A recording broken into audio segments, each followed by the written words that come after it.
always thinking, Nicole, and Oi. So this video is a part two of the last two videos that I did. One of them was about frequencies, and then the other one I believe was called "We Aren't What We Who We Think We Are. We Are What We Think We Are." I can't remember right now. I'll put a link to those down in the description. If you haven't watched those already, I strongly advise that you do before this, simply because it will help you sort of get where I'm going. Otherwise, I might sound even more wonky than I do. And it also, you'll understand how I'm fitting together a correlation between the Mandela effect and what I'm going to talk about. So keep that in mind, and um, as I said in the other video, keep an open mind and forget about everything that you've been taught, and just kind of go with it for a few minutes. Imagine that we are nothing more nor less than beings of energy, frequency, and even something of which that we have never been taught, something we have no name for and are unable to comprehend at this moment, but it is something magnificent. Now imagine that we have been in existence for hundreds or even thousands of years, each of us a special non-material entity. I'm going to use the term they throughout this video, although who they are is up in the air. Imagine that after many eons have passed that a certain group decided that they were bored, that they decided a way to create a construct of a new reality, and imagine that once that new reality was formed, a reality where we believed we lived in a physical realm, tangible and mortal. Those that created it, those theys, would have control of the very belief system, lives, existence of every being within this construct. I know it is kind of hard to wrap your mind around, for if we were to believe this, there are questions such as, well, if I'm not really physical, why do I feel pain? Why am I hungry? Why do I feel the physicality of all that is around me? Here's one way to think of the answer to those types of questions. If you have a 2-year-old and you're sitting outside on a beautiful day, that child picks up a stick and then you immediately and with great urgency yell, "No, hot!" That child will quickly drop it and perhaps break into tears. Now, if you repeat this process a few times and demonstrate with your own painful reaction to picking up sticks, and then everyone in that child's life does the same, that child will forever be fearful of sticks with thought that the feeling is going to cause pain.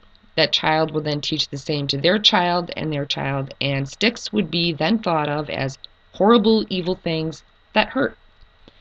But they do not. They are harmless, and in fact, they are useful. So, on that analogy, take a group of beings, convince them that there is a new way to live, a physical way to thrive. Now, gradually, over many, many, many years, tell them how they should live, how they should treat each other, what they should believe, what is real and what is not. Over hundreds, thousands of years, those beings would completely forget the magnificent unknown force they once were and be completely immersed in the new false reality where they would be stuck. Now, hold that thought for a moment. I want to jump back now to frequencies before I move on. Frequencies and energy. Earth's frequency or vibration, also known as the Schumann resonance, was at 7.83 hertz, but has been apparently accelerating over the past few years and actually jumped up to 16.5 for a bit. The human body has many frequencies with the range between 62 and 68 hertz. The lower the hertz, the more prone to illness and death. As mentioned in my previous video, music frequency was changed from 432 hertz to 440 hertz.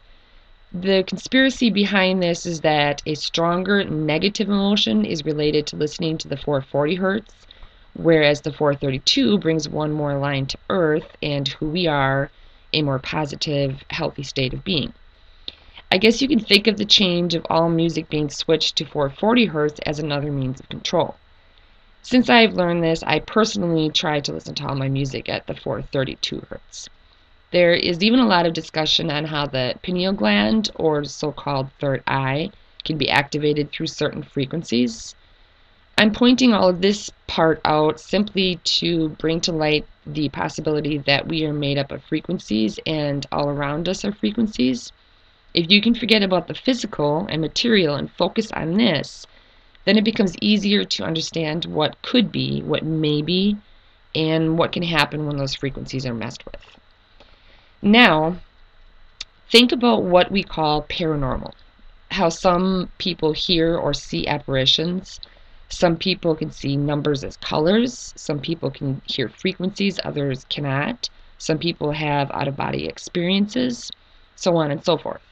What if these things that some people see are actually our fellow beings that are still in the original form, the form we still are ourselves, but don't realize nor remember? What if all that is paranormal is our seeing into that realm of what is truth, our truth within our reach, yet it has been so very, very long that we do not remember this. We do not know what we know.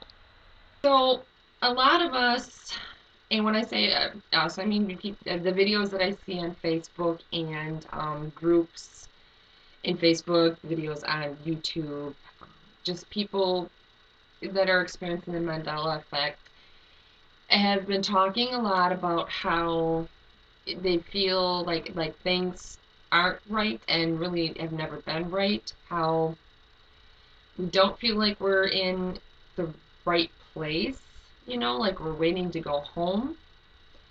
And I'm saying we because I feel very strongly like this as well. And my question is, what if we already are home? What if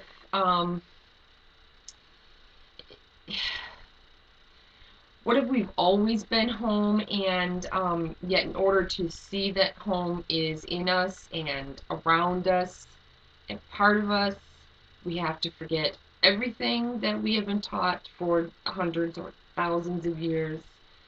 Um, why do we think that something is hot? Because we have been told that. Why do we think that the grass is green and the sky is blue? Because we've been told that. Um, what if all we have to do to get home is close our eyes to open them? Let go to embrace. Does that make any sense? I mean, think about it. Think about it. So, I'm thinking this is probably not going to be the end of this discussion that I do. There might be part 3, part 4, I don't know. I kind of just go with it. I keep getting more and more information and more ideas. So, we'll see. But anyways, on that note, I hope that you all have a great day, and I will talk to you later. Bye. So if you're like me and you're always thinking and you enjoyed this content, then by all means, hit like. And if you enjoyed this channel and would like to support it, if you haven't already, then please subscribe by hitting the button below. And one more thing, I love reading your comments, and they really mean a lot to me. So please comment below and I will respond. As always, thank you for watching.